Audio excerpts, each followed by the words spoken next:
에, 코로나 사태가 다소 진정되는 기미를 보이는 듯 하던 듯 어느 순간에 갑자기 거의 100명 가까이 집단 감염이 발생 사례가 속출하고 있어서 여전히 안심할 단계는 아니라는 것이 이 나이 대충 먹은 크리에이터의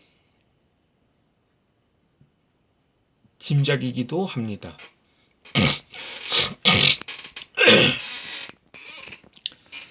따라서 이번에는 다소 희망적인 메시지를 전해드려보고자 합니다.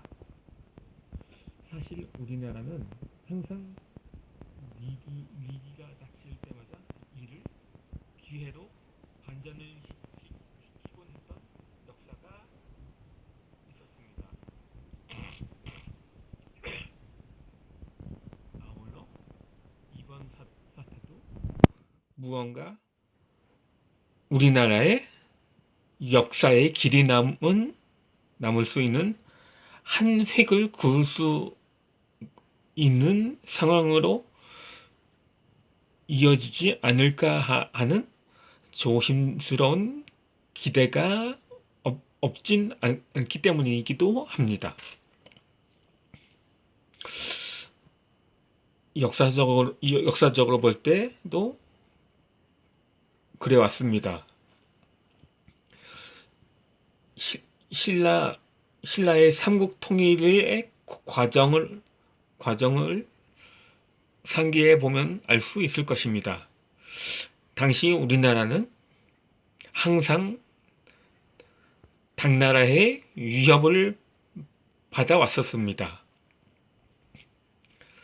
당시 당태종이라는 작자가, 물론 당나라를 세운 사람은 당고조인데 그의 아들이 점차 자국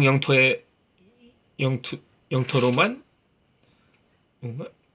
만족하지 않았었는지 항상 수심한 대군을 한반도로 출병시키곤 했습니다.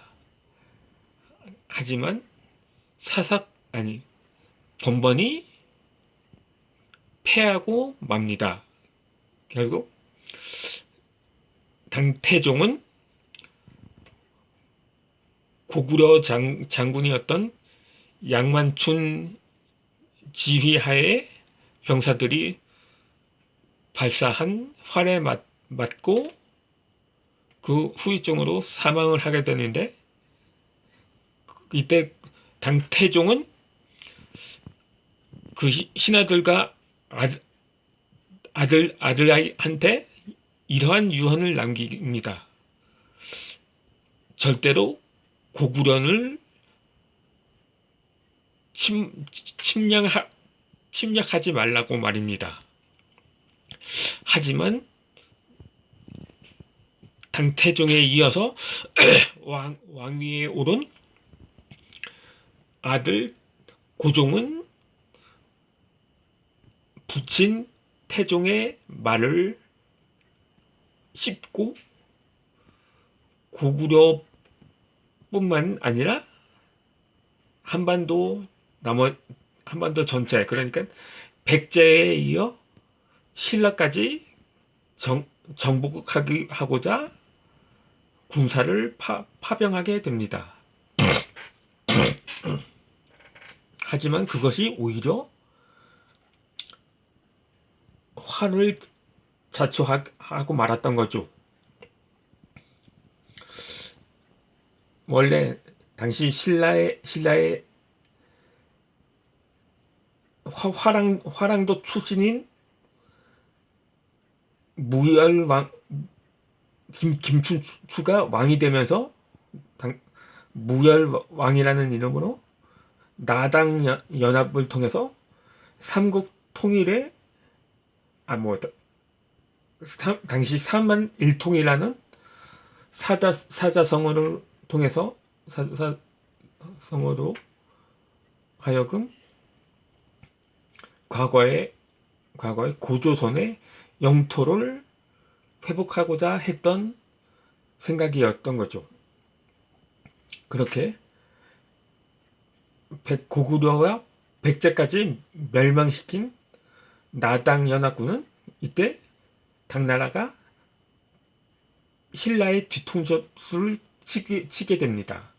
결국 이때다 싶어 신라에까지 공격을 감행하게 되는데, 이때 무열왕에 이어 문무왕이 즉위를 하면서 결국 당나라 군대를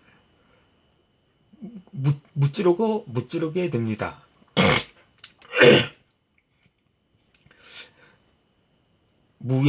무열왕은 나당 연합군의 그 당시 당태종과 밀약을 하게 되는데, 결국 신라는 당나라 연호를 쓰는 그 태종의 지침을 받게 됩니다. 만약에 신라가 당나라군에 패했다면 아마도 태종 무열왕으로 그치지 않고 이어서 뭐 태종 문무왕, 태종 신문왕, 태종 효소왕이 이렇게 계속해서 뭐 당나라 연호를 썼을 것입니다. 뭐 일각에서는 뭐 신라가 아니라 고구려나 백제가 삼국을 통일했어야 했다고 말을 하기도 합니다. 그런데 그거는 좀 넓은 안목에서 바라볼 필요가 있을 것입니다. 만약에 만주를 다시 탈환했다고 하면, 만약에 훗날 남북 분단이 되었다면 북한 영토가 지금보다 배는 더 넓었을지도 모를 것이라는 게 나만의 추측이기도 합니다. 어찌되었든 역사는 위기를 언제나 기회로 만들었던 선조들의 지혜가 있지 않았나 하는 생각입니다. 이 근대 들어서도 마찬가지입니다. 우리나라는 대한민국 건국 때부터 크게 국가의 기강이 잡히지 않았던 걸로 생각을 합니다. 당시 친일파들이 주로 권력의 중심에 서서 친일 청사는 거의 뭐 물 건너 가게 되는데, 결국 그 자유당 독재로 인해서 당시 국민들의 삶은 거의 뭐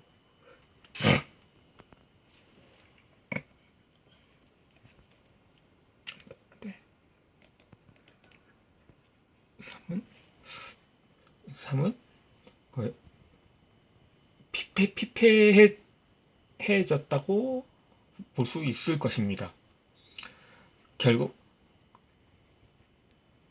참다 못한 결국 혁명이 일어나는데, 이로써 자유당 몰락시켜서 민주주의의 기반을 다질 즈음에 또다시 군사 쿠데타가 일어나면서 민주주의는 기약이 없게 되죠.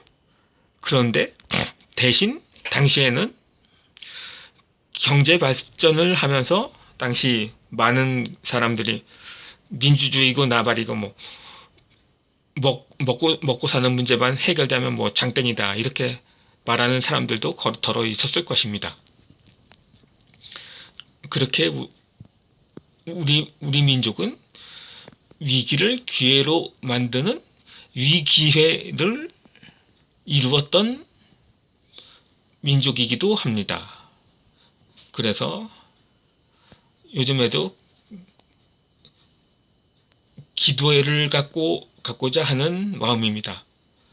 뭐 코로나가 확산된 이유가 뭐 이탈리아, 미국 등 그 교회가 많은 나라로 많이 판단되고 있는데, 뭐 이탈리아가 뭐 기독교 종주국 아니었습니까? 뭐 로마 제국 때부터 이미 국교로 삼았고, 그러다 보니 우리나라도 동아시아 치고는 교회가 많은 나라로 속하는데, 그렇게 갑자기 이렇게 무섭게 확산될 줄 누가 알았겠어요.